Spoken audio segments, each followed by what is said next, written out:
What is the Omega Shock Universe?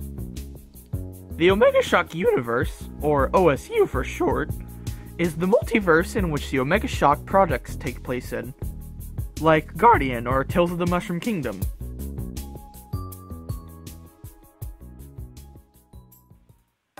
There exist two types of Omega Shock projects, Omega Originals and the World of Trophies, and each project tells a little story throughout the universes. There are three major objects within the OSU: dimensions, warp structures, and what lies in between.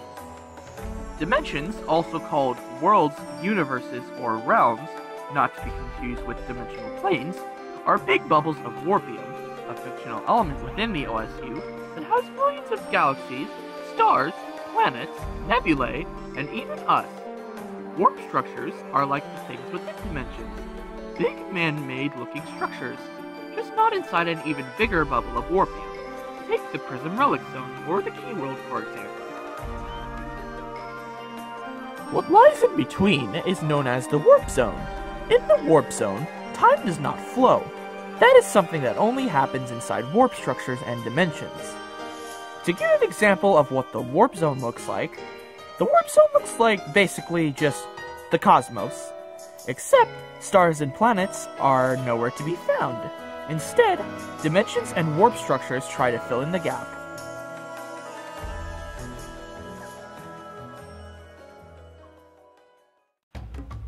There are three types of dimensions and two types of ways a dimension can function. The three types are existences, dimensions which are complete copies of the real world, also known as our world, the world outside the fourth wall, or the normal realm, although some things are changed up a bit. Original concepts, a dimension which doesn't copy the real world, in other words, new galaxies, planets, and stars. And finally, cores. Cores would usually exist at the center of a dimensional flow. And the two-dimensional functions.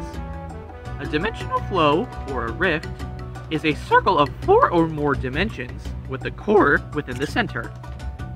These would all flow into one another like a stream if you were to travel without the use of warp crystals. And a free dimension is a dimension that was generated outside of a rift.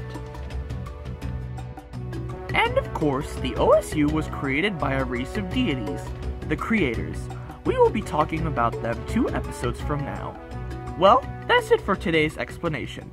Next time, we will explore the Hemospectrum, the Extended Zodiac, and how important to the Creators they all are. See you next time!